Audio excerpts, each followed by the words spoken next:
Ya, halo guys. Kembali lagi di Halo Abi guys. Praya Matata. Kali ini gua nggak cuman sama teman gua Dimas. Jadi gua bawa bawa Wih, pasukan lah ibaratnya. Ada kita lagi rame-rame nih. ya yang di kiri kiri kanan. Kanan atas ada Vian. Kiri atas dong. Kanan di gua kanan. Di kanan Oh, atas ada gue di Vian, kiri. kiri ada Juan. Nah, sebelah gue ini Lucky. Jadi kita Say mau hi ngapain? dong. Ya, Say hi saya dulu hai dulu lah, dong. boleh lah. Ayo, jangan kaku-kaku guys. Jangan kaku-kaku guys. Oh, halo guys. Ya, Sejak masih. kali gue tuh. Halo guys. Oke. Jadi di video ini gue mau sama temen-temen gue ini mau bahas topik yang sebenarnya gimana ya bilangnya? Ya Panas, panas. panas. Bisa Anak. dibilang panas sih karena sedang ada permasalahan di dunia MLBB terutama di pria karena dari hasil SEA Games kemarin timnas kita MLBB pria kurang memuaskan bahkan bisa dibilang gagal. Yang biasanya kita mendapatkan minimal silver kali ini di SEA Games yang 2023 ini di Kamboja timnas kita harus gagal lolos bahkan dari fase grup, Harus pulang ke kampung Indonesia. harus pulang kampung tanpa membawa apapun. Bahkan salah satu gold laner mereka dari EVOS Legend malah sibuk farming sampai sekarang. Hmm. Sibuk Kemarin farming. kan farming sampai rumah nih. Iya, farming sampai level 200 kayaknya. Bawa pulang minionnya. Nah, ngomong-ngomong nih, dari hasil SEA Games tuh gimana sih tanggapan lu pada mengenai hasil SEA Games yang itu kemarin? Dari siapa dulu Ya, nih? Dari mau Juan dari boleh siapa deh. dulu nih? Dari Juan dulu Wicak nih. deh. Ya, Boleh, gua boleh. jauh dari ekspektasi sih pastinya. Gimana Karena tuh? ya yang kita tahu ya Indonesia ya lawannya siapa sih yang paling ketat kalau dari satu SEA Games itu Filipina kan. Ini ketemu Filipina. aja enggak, Sob. Udah kalah duluan, pulang. Bahkan sama Nah, tuan jadi rumah aja kalah. nah, yang dimana kita nggak pernah denger Kamboja main Mobile Legend aja nggak tahu gua. Nah, terus kalah. Nah, tapi gue expect Indonesia tuh sampai grand final. Itu udah kayak bener-bener ekspektasi tertinggi gue gitu. Minimal ya, Tapi minimal. minimal enggak harus minimal, itu udah bener-bener nyampe grand final lah. Tapi kalau dari hasil yang kemarin grup stage aja tidak. Aduh. Aduh. Harusnya bisa lah ya. Aduh. Harusnya nih. Harusnya bisa grand Aduh. final ya. Nah, Menurut gue Aduh. malah sangat bisa. nah, Harusnya. harusnya. Tuan rumahnya Kamboja gitu loh. Nah, kalau dari lu Dim, gimana ya sebagai yang punya channel melihat performa Indonesia kemarin? Ya mungkin gimana ya. Ya, kalau Indonesia mungkin udah memberikan yang terbaik lah menurut mereka. Tetapi sebagai kita penikmat Mobile Legend ya rada kecewa sih dengan hasilnya. Seharusnya bisa lah nyaman dengan yang tim putri. Oke, lanjut. Ya harusnya bisa lah nyaman sama yang tim putri lah ya harusnya. Ya itu sih gue juga nggak begitu ngikutin juga sih. Cuma nonton doang. Oke, nggak apa-apa. Lanjut Oke, dari kanan atas, Vian. next. Waduh. Buat gue ya, kecewa sih mungkin ada ya. Cuman maksudnya ya kita juga mesti ngeliat dari sisi merekanya juga. Udah mengusahakan sebaik mungkin merekanya. Mungkin lagi tidak dalam kondisi primanya atau ada miskom kalau dari gue sih. Cuman ya udahlah sudah terjadi, ya udah biarkan lah. Masih ada next time lah. Masih ada next SEA Games lah ya. Iya. Banyak kesempatan lah ya. Nah, kalau misalnya dari mantan pro player Dota, itu gimana tanggapannya Waduh. melihat hasil SEA Games kemarin? Yang sebenarnya kita dibilang mendominasi itu mendominasi di cabur e-sport. Bahkan gak cuma cabur e-sport menurut gue sih. Gimana lu?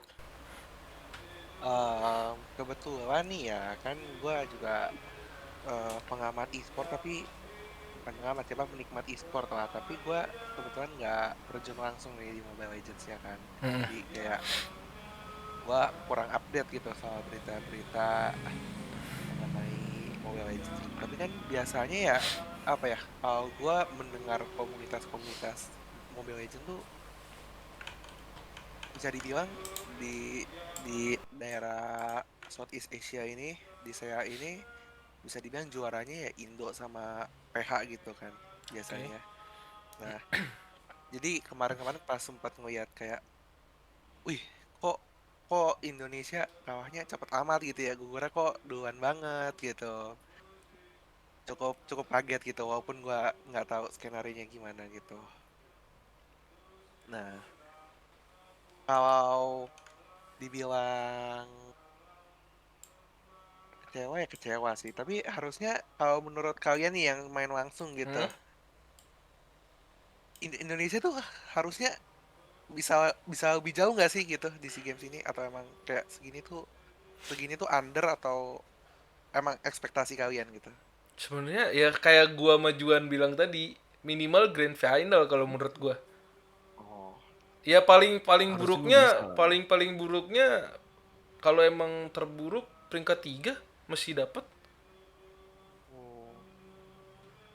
Jadi Karena kayak jauh banget ya. iya. Karena kalau dilihat dari game satunya kemarin ya, ini karena gua nonton juga kemarin, itu gue udah sempet nonton sampai Indonesia tuh menit sekian, menit 12-an apa 11 gitu, udah unggulnya 10 ribuan, udah unggul gold 10 ribu. Nah, otomatis kan gue pede dong sebagai penonton, langsung gue tutup di itu YouTube-nya tuh, gue tutup, gue tinggal, karena ya udah pede. Gue lanjutin lanjutin yang lain. Nah, begitu gue buka IG, ngecek ngecek IG lah, postingan-postingan tentang SEA Games ini, gue lihat kok Indonesia kalah sama Kamboja. Gue bingung juga tuh kenapa. Itu dari gue. Apa mungkin kan lagi ada isu-isu nih kalau Apa tuh? Kamboja main kotor. Bagaimana tuh? Apa mungkin dibayar suruh kalah? Wow. Waduh, Enggak sih waduh. ya. Kalau kalau Enggak sih. dibayar suruh kalah berarti oh, tidak mau melanjutkan, takut diserang ormas, Udah. ormas Gua biru. nggak tahu sih. Udah. Gua nggak pernah denger isu ini sih awalnya. Ya, gue juga belum Di sih. TikTok banyak isu-isu kayak gini tuh. Kayak Oh. cabur lari kalau nggak salah. Oh enggak, silat. Itu banyak isu-isunya. Ya jadi kayak ya udah ya, dikaitkan karena karena dia tuan rumahnya, jadi ya udah bisa digituin gitu. Ya tapi kita nggak ada yang tahu. Kita nggak ada yang tahu pastinya lah. Ya, Tidak mau berburuk sangka dulu lah. Gitu loh. ya. Ya, karena ya mungkin tebak-tebakan aja sih. Oke lah. Oke, kita lanjut aja langsung ke pertanyaan kedua. Nah, melihat hasil yang kurang baik itu, apa sih sebenarnya yang jadi kekurangan tuh? Mungkin dari yang kalian yang nonton ada yang merasakan kekurangannya tuh apa? Dari yang lawan Kamboja atau yang lawan Myanmar lah. Apa yang jadi kekurangannya?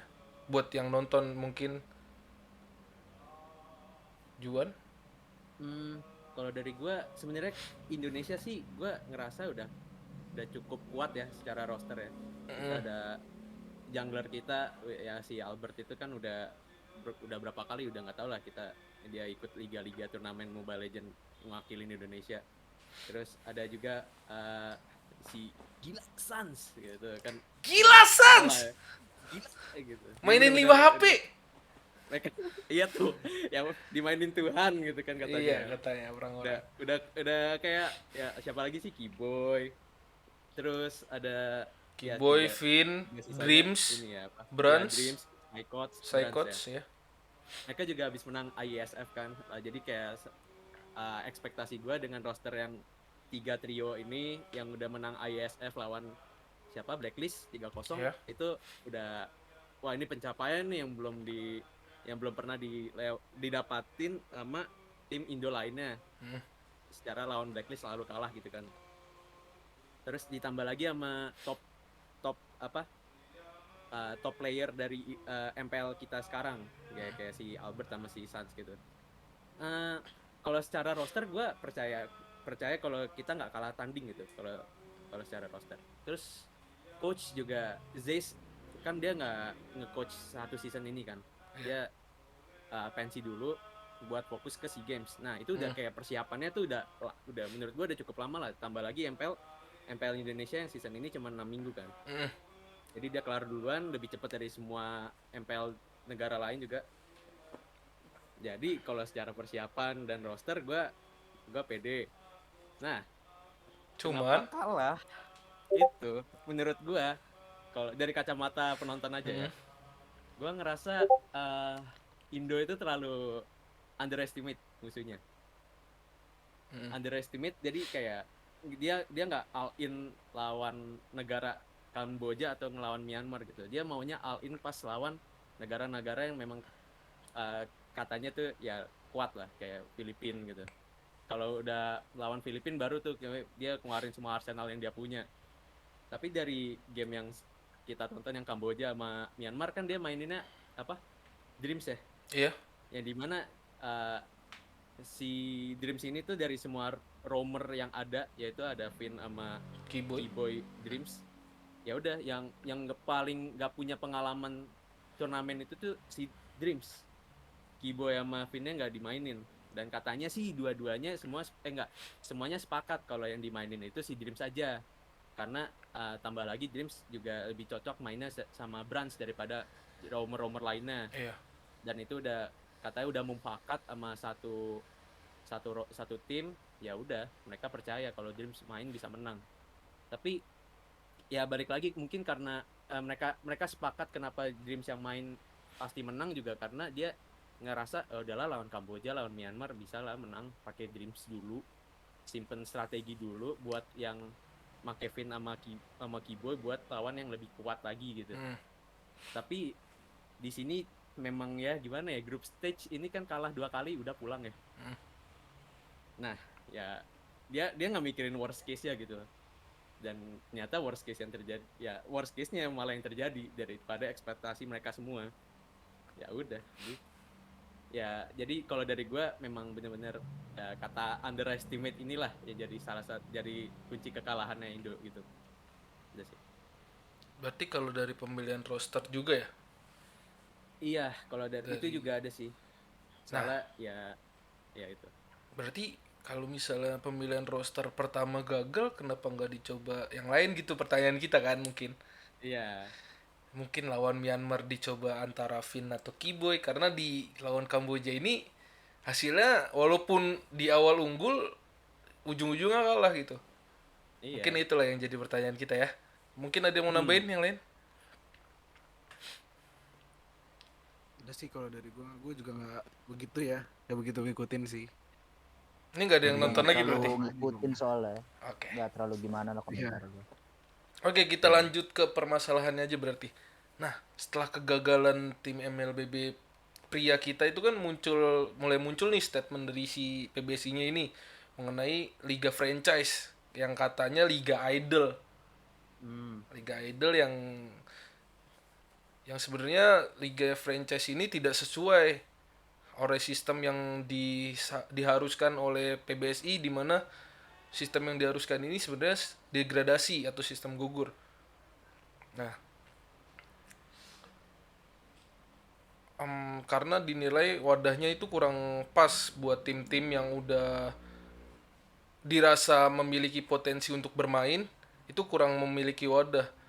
Apa sistem ini udah paling tepat? Sistem franchise ini udah paling tepat atau mesti balik ke sistem yang dulu? Sebagai yang kita tahu, sistem dari season 1 sampai season 3 itu kita masih sistem degradasi. Nah, itu gimana? Siapa dulu? Terserah. Gimana Mungkin tuh? dari gue mau tahu dari pandangannya mantan pro player Dota dulu sih mengenai sistem franchise dan sistem degradasi ini. Gimana tuh, Luk? Aduh. Agak berlebihan ya Anda sepertinya nih. Enggak, kan dari kita ini yang udah pernah terjun ke scene Dota ya lu. Sebenarnya Pengalaman lah di blog player gitu. sebenarnya kalau dibilang lebih baik yang mana, itu nggak bisa langsung dibilang lebih baik yang mana gitu ya. Karena pertimbangannya tuh banyak banget gitu, luas banget gitu. Dibilang plus minusnya juga sistem turnamen seperti ini tuh, dan yang satu lagi juga ada plus minusnya gitu. Nah, Hmm. sekarang kita bahas mungkin yang sedang berjalan dulu kali ya, sistem franchise gitu ya. Nah, di satu sisi sistem franchise ini sebenarnya poin menariknya ada gitu. Poin menariknya adalah memang memang istilah istilah gampangnya adalah sebuah tim mau ikut kompetisinya bayar gitu, beli Hmm. slot, ya kan, istilah awamnya lah gampangnya. Hmm.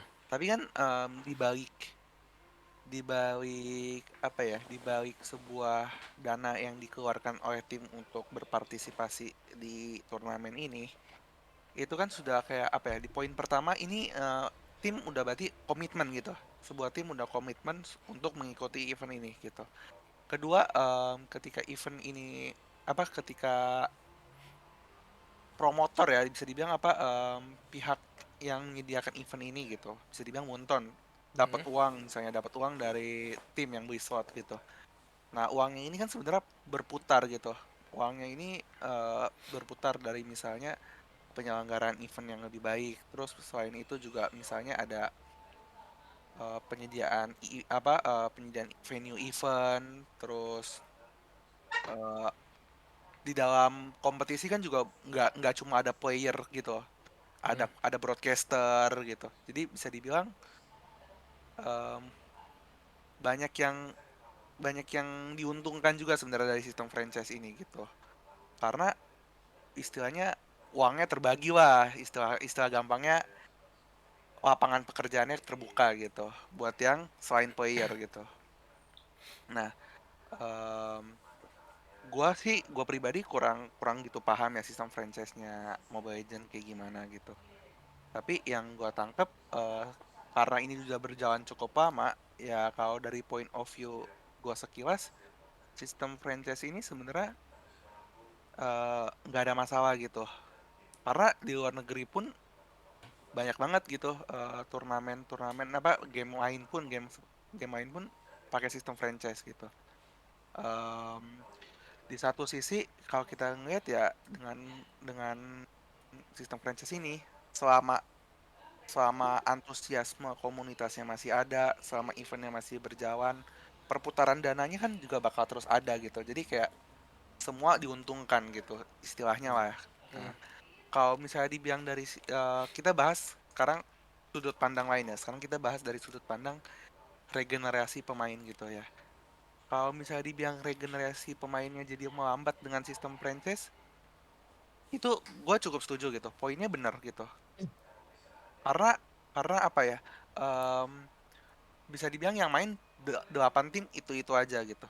Misalnya 8 tim ya kalau nggak salah ya Iya, franchise-nya. 8. Nah, gimana ya pemainnya itu lagi gitu. Bukan pemainnya, sorry, timnya gitu. Memang dalam setiap season pasti tiap tim ada rombak lah, misalnya ada rombak roster, nambah in, ada yang out segala macam. Tapi bisa dibilang ya perputarannya di situ-situ aja gitu. Karena em, ML itu kan game MOBA ya. MOBA itu strategi real time gitu, real time strategi. Nah, andaikan memang ada nih satu orang misalnya jago gitu, ada satu player jago. Tapi kalau misalnya dia tidak berada di tim yang tepat gitu, dia tidak berada di tim yang tepat dan nggak punya apa ya, bisa partner in gamenya gitu, Iya. yang cocok dengan dia, menurut gue ya skillnya juga nggak akan keluar gitu. Semua MOBA pasti kayak gitu. Jadi jadi apa ya? Kalau gue nih dari game MOBA sebelah nih ya, game MOBA sebelah, Hmm. istilahnya lu naruh lima pemain jago dalam satu tim itu lu belum tentu menang gitu. Walaupun skill individunya lima-limanya jago nih, tapi karena MOBA itu yang membuat MOBA spesial adalah ya begitu. 5 player jago pun belum tentu bisa menangin timnya. Iya. Banyak faktor gitu. Misalnya dari faktor em, emosional misalnya, atau dari faktor lain misalnya kayak apa ya? Nurut misalnya kayak ada satu orang ngekomen gitu, dia nurut gitu.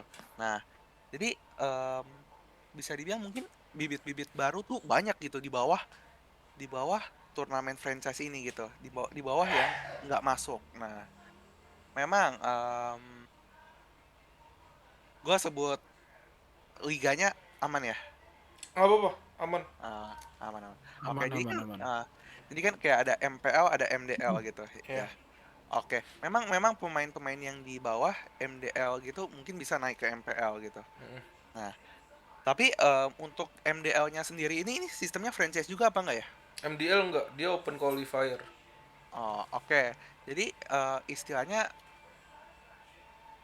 kalau misalnya kita berlima gitu, misalnya kita mau bikin tim gitu, terus kita ikut MDL kita bisa kan? Bisa. Bisa. Tapi ketika kita berhasil di MDL pun, ketika kita juara di MDL pun kita nggak bisa masuk MPL ya.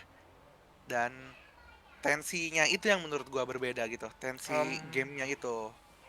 Kita main di MDL dengan MPL kan pasti rasanya beda gitu. ya. Nah, itu itu nggak bisa kita jadikan acuan gitu. Jadi kayak misalnya, wih, player A nih di MDL bersinar gitu, terus ditarik ke MPL.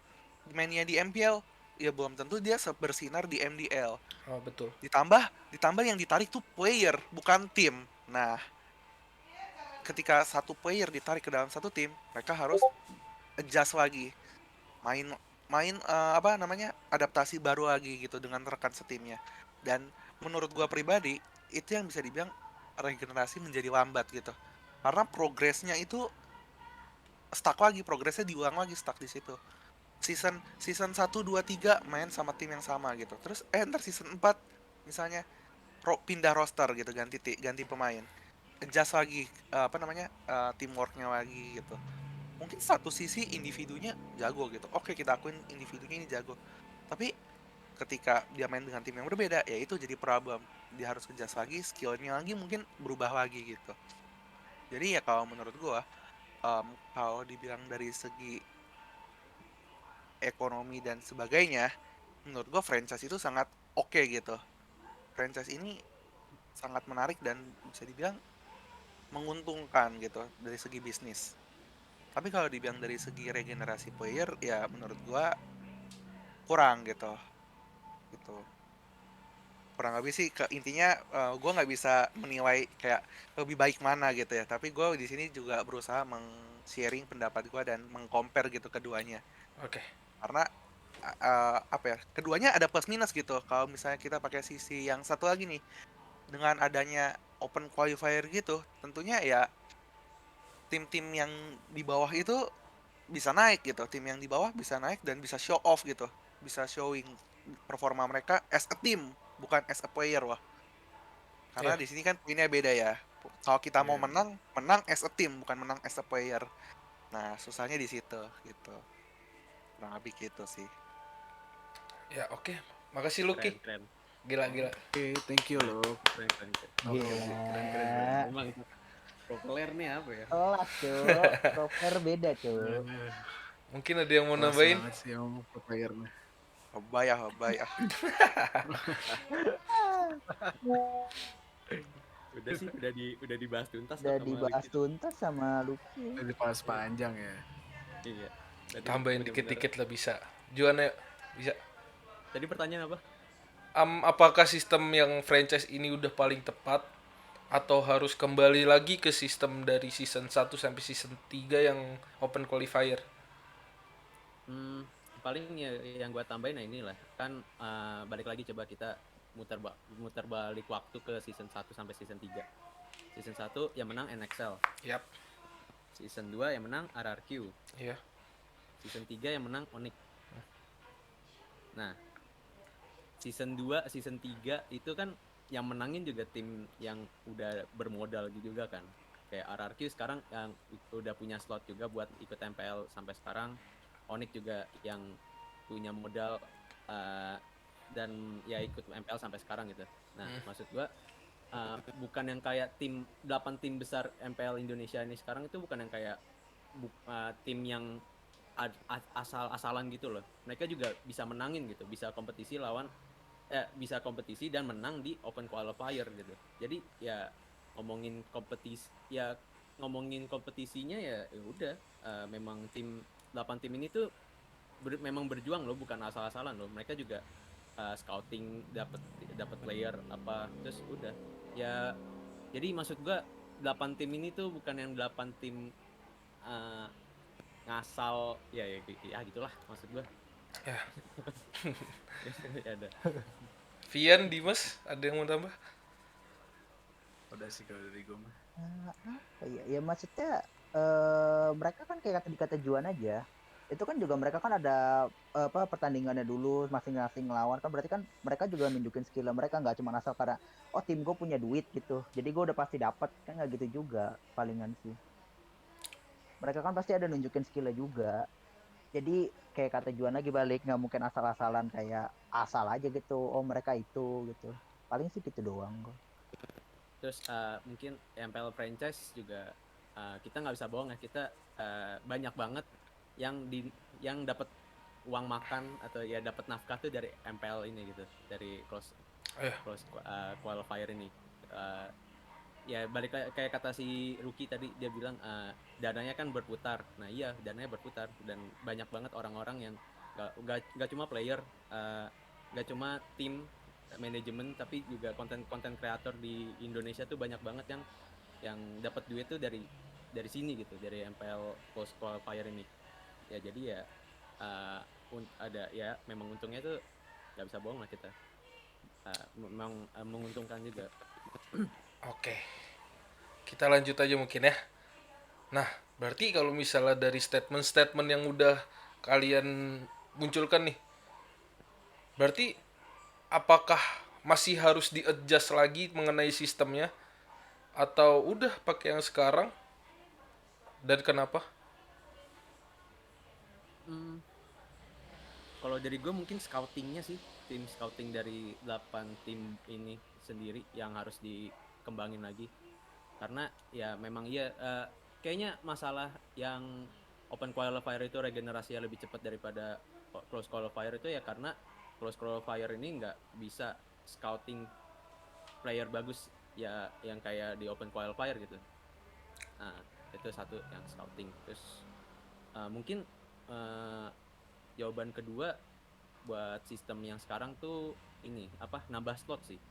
8 tim ini kan yang gue denger dari rulesnya tuh minimal 8 8 tim sampai kan. 16 minimal. Nah, 8 sampai 16 tim. Yang kita pakai itu baru 8 angka minimalnya gitu. Kita bisa banget sampai ya, nambah 2, nambah 12 atau ya jadi sampai 16 gitu. Kayak udah sangat-sangat untung lah. Jadi kita bisa ngeliat warna baru di MPL-nya. Jadi dari segi entertainment-nya juga lebih enak lagi. Terus ya udah sih itu aja. Mungkin kalau misalnya dari sisi slotnya, banyak tim yang masih keberatan dari sisi harga slot gimana? Ya itu mungkin dengan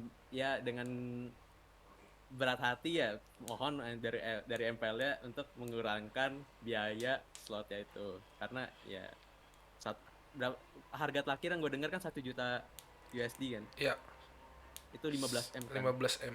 Nah itu tuh bukan cuma huruf gitu 15M gitu, bukan tuh. Itu orang penghasilan berapa tahun pun kayak nggak nyampe 15M gitu ya. Iya. Harus banting tulangnya banyak cuy. Iya, jadi ya agak inilah ya, kita juga kan bukan negara yang udah berkembang atau kayak Amerika gitu kan. Kita juga negara yang sedang Berjuang lah, merintis, berkembang. berkembang gitu. Iya, ya gitu. Jadi ya bisa lah, Dikurangin sedikit ya. boleh lah, kurangin dikit lah. Oke. Dari yang lain ada yang mau nambah? Dim, belum ada ngomong, Dim. Ya kalau gue sih ya asli gue gak ngerti apa-apa di sini ya. Gue dengerin lo aja pada ngomong. Yang punya akun malah nggak ngerti ya guys ya. Oke. Gue gak ikutin sama sekali soalnya. Vian? Ya mungkin ya bener kata Juan, maksudnya kayak kita kan mungkin kita senang nih ngeliatin pertandingan begitu yang udah tim-tim yang kita tahu, tapi kan lama-kelamaan juga masa lu mau 5 tahun ke depan dengan 8 terus gitu loh, lama-lama juga orang kan akan jenuh gitu loh. Di mana titik jualnya? Pasti butuh tim-tim baru dengan skill-skill yang kita bahkan diberikan kejutan lah gitu sih. Dan ya soal harga juga sih bener kata Juan, dikurangin lah, nggak semua tim udah kayak RR gitu duitnya. 15 MW, 15 MW, rumah kebeli itu. Oke, dari Lucky mungkin. Kalau bahas soal slot, gua kurang paham nih ya, soalnya kan gua nggak terjun langsung nih. Mengenai sistemnya Tapi, aja mungkin. Paling kayak apa yang perlu di-adjust atau gimana. hmm, jadi kan si slot ini atau sistem turnamen ini kan berkaitan juga dengan regenerasi player ya tadi ya. Iya, Nah, kalau kita berkaca gitu ke negara tetangga kan franchise juga ya katanya ya. iya friend. Filipina ya berarti. Filipina itu, Filipina iya ada Filipina itu franchise. franchise ya. Nah, 8 tim juga. Berapa sih dia Ju? Gue lupa lagi. Gue juga lupa sih. Tapi 8 nyampe deh kayaknya. Harusnya 8 nyampe. Sama 8 tim. Peraturan semuanya sama tapi kok mereka bisa gitu regenerasinya playernya mungkin lebih cepat gitu bisa dibilang. Berarti kan eh, kalau apple to apple-nya berarti kita perbandingannya mesti berkaca gitu, mesti mesti melihat gitu apa ya yang membuat mereka kok bisa regenerasinya lebih cepat gitu. Padahal sistemnya sama gitu. Barangkali yang perlu dibenahi bukan sistemnya gitu, tapi sisi lain yang mungkin ya itu yang harus dicari gitu.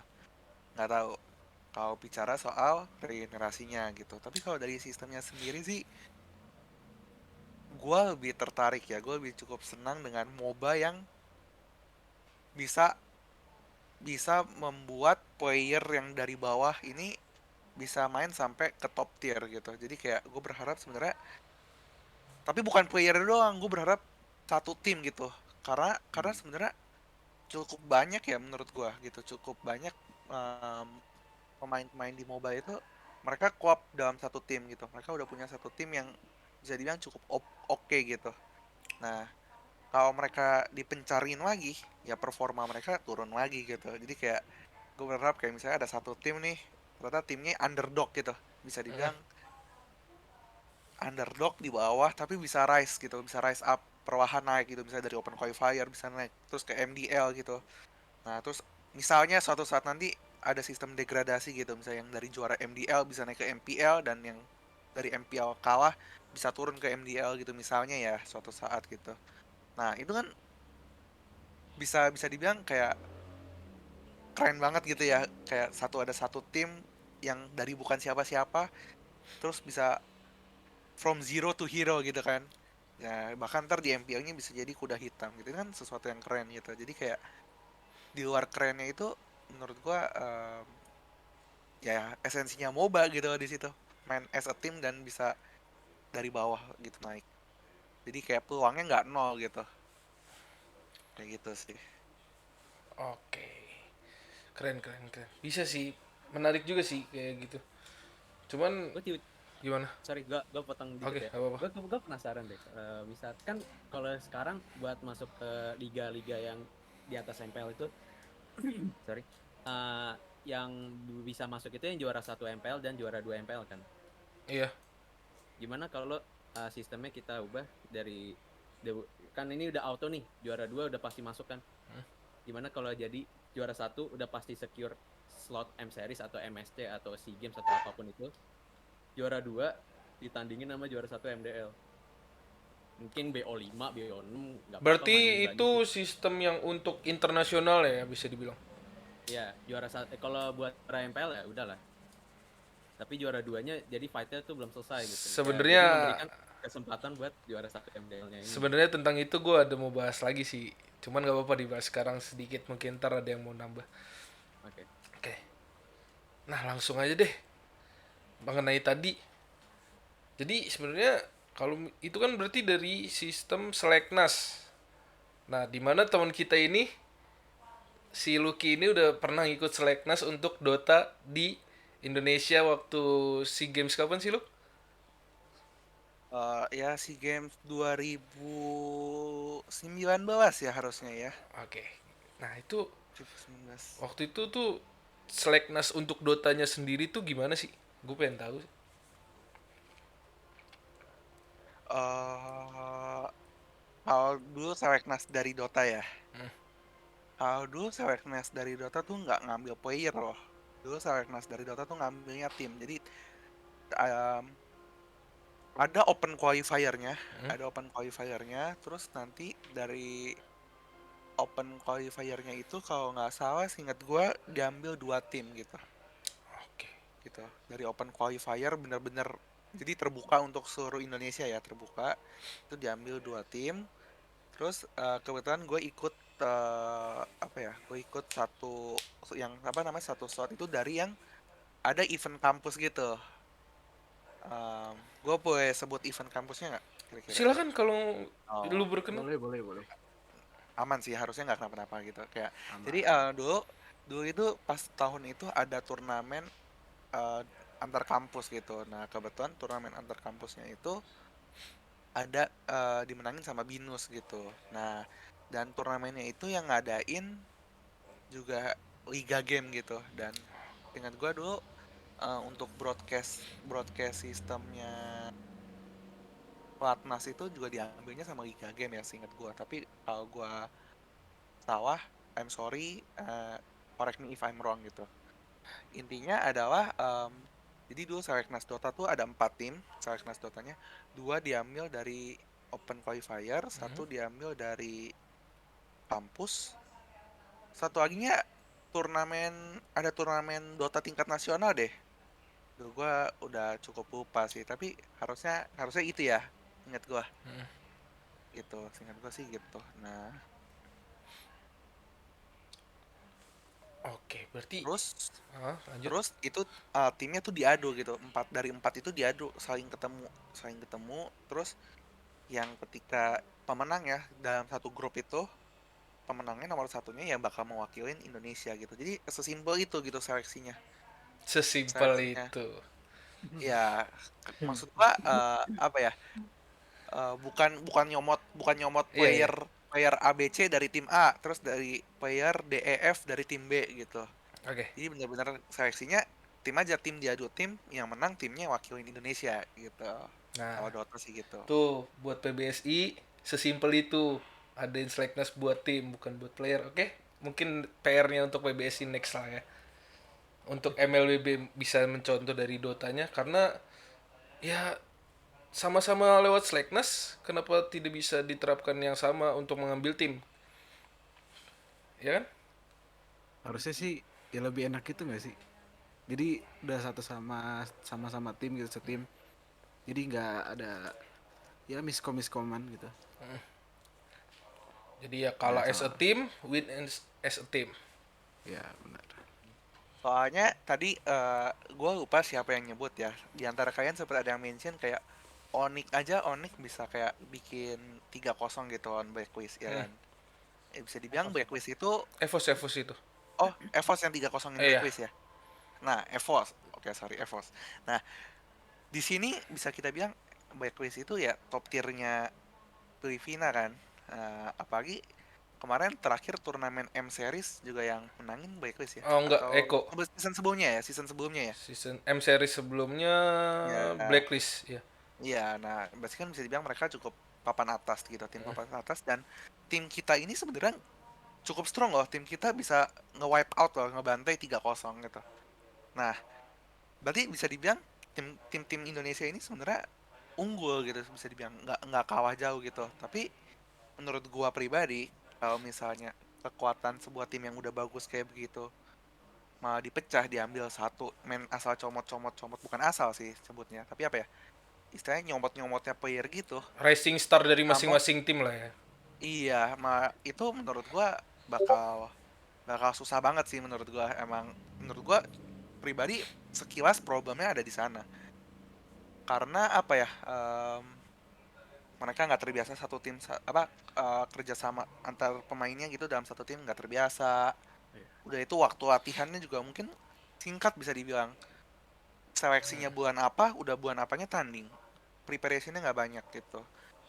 Udah itu yang gue sempat mention tadi sebelumnya ya. Lu naro di dalam satu tim lu naro semua player yang jago atau yang top tier itu nggak akan working. Kenapa? Karena tiap pemain itu ada egonya. Iya. Lu bayangin misalnya, merasa jago gitu, terus di komen sama pemain sebelah. Misalnya apa, simple deh kayak, weh back, tapi menurut lu masih bisa. Nah, itu kan Nah, ada ego di dalam diri kan. Nah, Benar banget gitu itu. gitu. Itu Sorry, gue gue paling potong. suka. Kalau misalnya lu di komennya sama tim lu sendiri, jadi misalnya kayak contoh dari SEA Games yang Kamboja itu, lu udah nge-clear nge-clear minion nih, jungler lu udah kemana, tapi lu sebagai XP lane masih mau terus maju ngepush matiin lawan walaupun ujung-ujungnya lu mati nggak dapat apa-apa. Nah itu gimana lu? Yang ngomen yang Nah, ini tuh tim lu mungkin antara dari sisi, kan kita nggak tahu juga ya kapten timnas itu masih, gue masih sampai sekarang nggak tahu, dibilangnya Albert tapi secara terbukanya belum ada tahu sih gue. Itu gimana nah, kalau mungkin dari yang ngambil shot callnya itu tim satu apa pemain satu tim lu. kalau dari segi mekanikal apa technical gamenya kan juga gua nggak ngerti ya, soalnya Mm-mm. gua nggak main gitu ya. Tapi biasanya sih kalau yang kayak kalau simple kayak soal misalnya farming, nge-push lane, kayaknya sih menurut gua itu hal-hal yang kecil kayak gitu itu udah nggak di call sih biasanya ya. Biasanya kalau di game sebelah sih itu nggak ada callnya tuh biasa lebih sering di ketika fight, ketika udah persiapan mau fight. Intinya sebelum fight, pas fight, dan setelah fight itu baru ada apa namanya, baru ada tuh short callnya. Tapi kalau misalnya game yang lagi santai masih farming, cari cari XP, cari gold gitu, biasanya sih nggak ada call gitu. Nah, kalau misalnya yang nge-call tim sendiri, ya menurut gua harusnya oke-oke aja gitu. Maksud gua setiap player itu kan punya game style-nya masing-masing gitu, Ya. play style-nya masing-masing. Misalnya apa ya? Tadi kita bahasnya misalnya MM nih. Ada MM yang bisa dibilang mungkin greedy gitu, farmingnya greedy gitu. Atau ada yang farmingnya greedy tapi maksudnya greedy-nya in a good way gitu. Dia greedy-nya bukan greedy yang nge-push, dorong, mati gitu. Tapi dia nge-push-nya jago gitu. Misalnya tetap bisa nge-push, tetap bisa farming tapi nggak mati. Kan ada juga gitu. Nah, intinya kalau Mungkin mis salah persepsi di sini. Jadi kayak Hah? maksud gua, lu lagi di satu satu tim fight nih. Ya, Nah, lu udah nggak ada shot apa nggak ada skill semuanya nih. Skillnya ya, udah kepake lah satu-satu. Nah, dari iya, MM lu itu udah minta balik. iya, iya. MM lu udah minta balik, jungler lu udah minta balik. Nah, lu sebagai seorang XP lane, itu lu masih sebagai seorang fighter lah ambilnya gampangnya. Itu lu masih greedy ngambil fight gitu. Sedangkan tim lu udah pada mau mundur semua. Nah, itu gimana maksud gua, kayak yang ngambil shot call itu kalau tim lu yang ngambil shot call suruh balik nih. Balik-balik. Ya. Cuman lu sebagai teman satu tim yang udah sempet satu tim, tapi lu nggak bisa dengerin teman satu tim lu. Kan Nah, tadi lu itu bilang mungkin ambil satu player, satu ya, satu tim. ya, ya. Nah, kalau kayak gitu sih itu mungkin ada unsur sentimen antar player ya, ada unsur S gitu. Soalnya apa ya? Menurut gua kepercayaan antar pemain itu ketika mereka udah main dalam satu tim itu harusnya udah terbentuk gitu. Apalagi mereka misalnya udah bisa menangin kompetisi ya. Itu mereka bisa dibilang kayak kepercayaannya terbangun, kepercayaan antar pemain gitu. Terus kepercayaan diri sendirinya juga terbangun, mentalitasnya terjaga gitu. Jadi menurut gua kalau misalnya ada call dari temen lu sendiri, menurut gua bakal lebih masuk gitu dibandingkan call dari Orang lain. player yang beda tim gitu. Pasti karena gameplaynya beda gitu. Istilahnya kan ada misalnya ada tim yang suka perang, tim ada yang sukanya mainnya slow, farming, farming terus baru nge-push atau back fight gitu. Pokoknya maksudnya tiap tim play style-nya beda lah game style-nya gitu. Nah, jadi Ya. ketika nge-call yang ada call dari satu tim lo, menurut gua call itu akan lebih masuk gitu. Tapi kan baik lagi ya, misalnya yang nge-call itu dari tim A gitu. Terus MMU tadi tim A gitu. Ya mereka nyambung tuh gitu. Tapi kan yang nyambung mereka gitu. Ada player lain dari tim B mungkin nggak masuk gitu. Nah, itu kadang mungkin yang bisa menimbulkan pecah gitu ya dari satu tim gitu. Oke, nangkep gua. Mungkin Juan atau Dimas, Vian ada yang mau nambahin? Paling gua nambahin itu aja yang lu bilang XP lanernya masih maju pas temen-temennya semua skillnya udah habis. Iya. Kayaknya tuh jiwa petarungnya memang terlalu tinggi aja. Ya. Teman-teman tuh sudah berjuang, aku Lah, belum ikutan. dari lagunya. Nah, itu cok. Ayo semua, psycho kita datang. Itu cok. Tapi Jadi ya, Kapten kita guys. Walaupun gua nggak tahu ya di SEA Games ini masih dia nggak atau bener Albert kaptennya, gue juga nggak tahu. Ya, yang gua tahu itu ngomongin kapten. Jadi si Evo sama si Onyx itu tuh pakai sistem oper-operan kapten. iya Jadi kan makanya jadi kayak nggak jelas kan. Katanya early yang megang itu si mid lanernya. Ah, Yang buat mungkin dia mau ngerom ke atas atau ke bawah atau dia mau objektif itu gimana, itu yang kontrol mid laner. Terus buat late gamenya yang jadi captainnya itu si gold lanernya karena dia damage dealernya gitu. Dia yang kontrol, ayo gas, ayo balik, katanya gitu. oh ya itu sempat disampaikan juga Mas Zes ya kalau nggak Ya, salah. nah disinggung di podcast gue lah.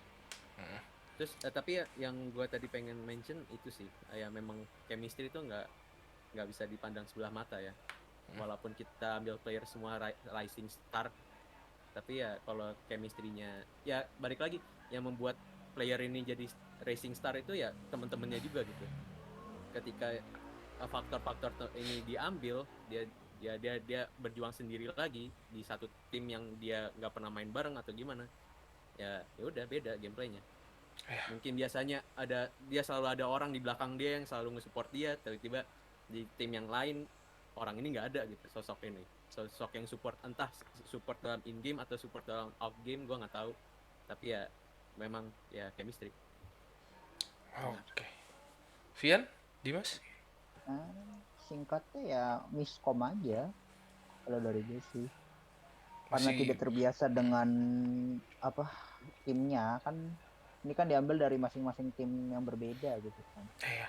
Miskom mah wajar itu. Lu kan nggak terbiasa main sama dia, playstyle-nya beda, pasti miskom. Paling gitu sih dari gue. Gue mungkin lu mau nambahin? Lo aja. Enggak, kalau mau nambahin Gue sih nambahin. sama. Ya, gue seluruhnya sama sih ya sama mereka. Lo aja nambahin. Nggak, gue bukan mau nambahin sih. Jadi kayak gue mau berkaca aja kayak timnas Malaysia. Itu kan juga mereka dari beberapa tim kebetulan. Bahkan ada dari Homeboys, ada dari banyak lah. Waktu itu sempat di-mention sama para konten kreator juga untuk timnas Malaysia ini dari banyak tim.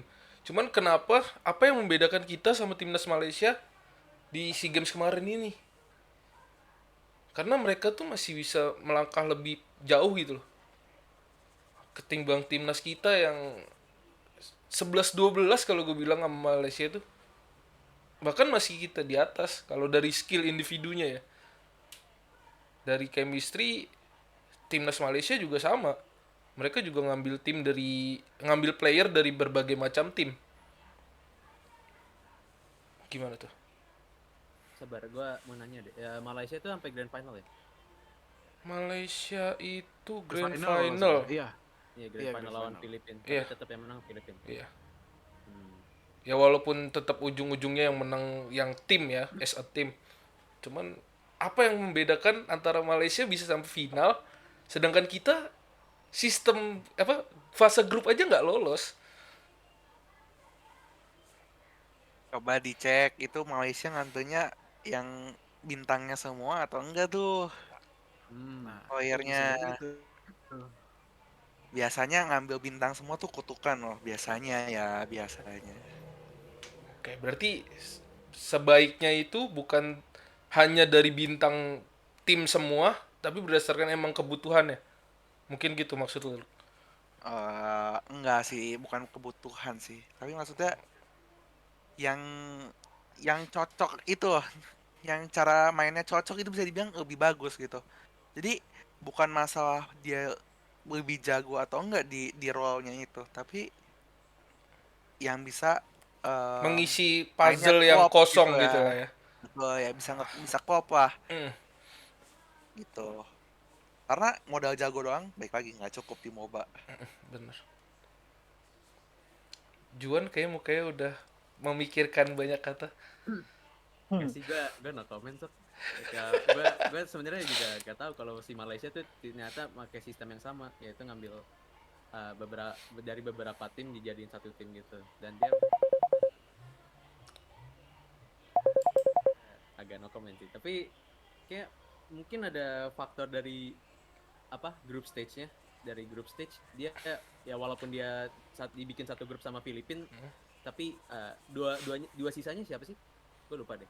Atau Myanmar. bukan, Myanmar kan grup yang ini. Oh, dua sisanya itu gue lupa lagi. Gue juga lupa, Vietnam ya? Atau Vietnam. Viet Satunya itu ada bukan Singapura. Singapura kan kita. Iya. Ya, kalau di kita sih Singapura bener-bener nggak menang sama sekali ya. Indo masih menang lawan Untungnya kita nggak meremehkan Singapura Wah, juga. kalau kalah sama Singapura juga tuh Kalau udah, kita masih meremehkan Singapura, gue nggak ngerti lagi sih. itu bener-bener bottom of the order lah. Iya. Gila. Tapi ya gue nggak ada komen lah. Ya kita juga masih terheran-heran lah mungkin ya dari hasil itu. Bahkan kalau yang kayak coachnya kan udah masuk podcast ya. Coachnya ditanya kenapa faktor kalahnya tuh apa sih? Dia nggak tahu. Podcast yang mana? Yang podcast terbuka sama PBC? Bukan, podcast yang sama Joe. Oh, ya oke. Ya, itu Iya, dia nggak. iya. Bahkan mereka juga nggak tahu. Coach timnasnya sendiri nggak tahu apa penyebabnya gitu. Dan bahkan ada isunya mereka nggak bisa denger mic check. Nah, itu yang dimana biasanya diperbolehkan. Iya. Bahkan kita pun bisa mendengar ya kan di turnamen-turnamen biasa. Iya. Jadi ya mungkin banyak faktor lah ya yang menyebabkan kekalahan Indonesia kemarin. Ya mungkin kayak tadi gue bilang faktornya. Waduh. Nggak tahu. Waduh. Oke. Konspirasi. Ya menarik untuk dibahas tuntas sebenarnya. Cuman kita nggak tahu. Masih jadi pertanyaan. Ya mungkin pesan-pesan terakhir lah buat Indonesia atau timnas PBSI Muntun untuk mengenai sistem dari sistem MPL-nya, sistem Platnas mungkin atau gimana yang lainnya, ada pesan-pesan sebelum kita mengakhirinya. Ayo sebagai mantan pro player coba. Nah, Anjrit. Nah, Pro playernya beda server bang. Ya ampun. Beda server. Masya Allah. mungkin ada tips yang bisa yang ingin diberikan. disampaikan. Ya, mungkin jawaban yang Anda punya ini bisa menjadi solusi untuk Indonesia ke depannya. Yoi. Jawaban. Bener Ya gimana ya, kebetulan kan juga gue orang yang istilahnya suka kompetitif ya, maksudnya suka ikut turnamen gitu, tapi dibilang berhasil nyampe tiratas juga enggak gitu. Tapi ya istilahnya gue cukup sering ikut turnamen dan gue ngerasa feel-nya itu dapet ketika gue main sama satu tim yang ini gitu. Ketika dulu gue misalnya pernah ikut turnamen A pakai tim yang ini, terus gue kayak diajak sama orang lain buat turnamen yang lain tapi pakai tim B gitu misalnya, rasanya tuh beda banget, jauh gitu.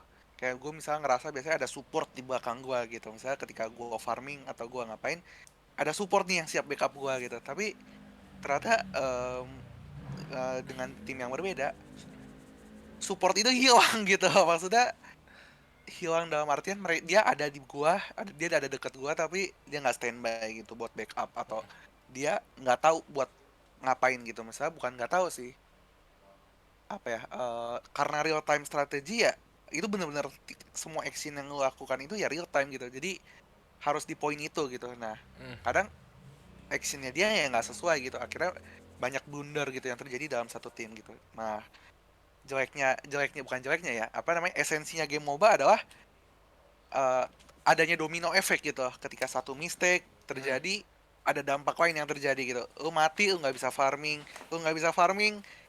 ketinggalan XP, ketinggalan duit, musuhnya jadi damage-nya lebih sakit segala macam. Itu kan kayak apa ya, domino effect gitu. Nah, jadi kayak small things yang kayak gitu tuh matter gitu, penting. Nah, jadi sih harapannya gitu kan, mungkin kalau PBSI itu kalau misalnya ada seleksi buat eh, Platnas gitu, atau seleksi buat SEA Games dan Asian Games atau event-event lainnya yang membela negara, mungkin ada opsi pertimbangkan gitu loh, untuk ngambilnya ya as a team aja gitu, nggak usah nggak usah ngambil per player gitu. Kalau misalnya kita ngeliat negara tetangga gitu, Malaysia, ngambilnya per player itu bisa menang gitu ya. Bisa juga emang kalau misalnya mau ambil per player, tapi mungkin mesti di recheck gitu. Apa namanya, standarnya gitu, standar untuk ngambil tiap player satu-satu gitu tuh gimana caranya gitu. Terus faktornya apa gitu, mungkin faktornya bukan skill doang gitu yang gue bilang tadi. Misalnya faktor dari skill, terus emosional, faktor teamworknya, dan faktor ini kan banyak banget tuh. Nah, jadi itu perlu pertimbangan lebih gitu kalau misalnya mau ambil antar player. Tapi kalau menurut gua nggak mau ribet ya udahlah, ambil tim aja langsung yang jelas-jelas. Nih tim udah bagus gitu. Buat apa lu pusing-pusing ambil satu-satu lagi? Ambil aja langsung yang emang udah bisa juara gitu. Chance-nya menurut gua lebih gede gitu. Selain itu ya buat Munton, kalau bisa gitu, kalau bisa buatlah sebuah sistem turnamen yang istilahnya player kecil itu bisa naik dari bawah ke atas gitu, from zero to hero.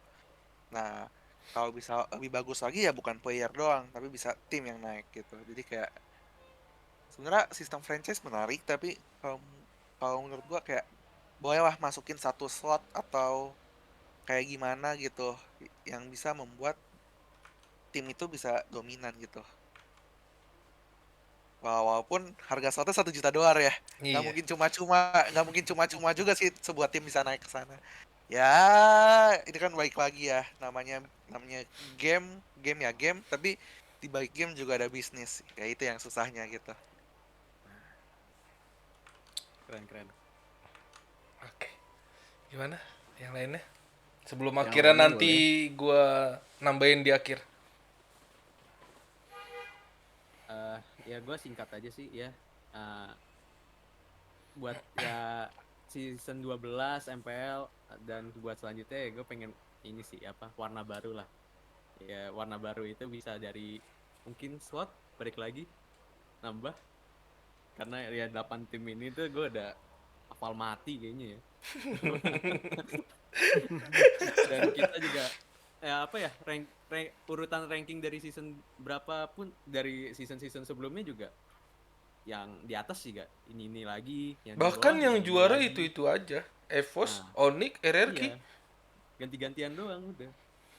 Tapi ya udah, maksudnya semoga dengan slot yang nggak tahu sih dia bakal implementasi atau enggak, tapi dengan slot baru ini ya bakal bukan cuma buat menambah warna, tapi juga bisa meraih uh, pencapaian yang lebih lagi buat Indonesianya untuk di liga-liga yang lebih tinggi lagi.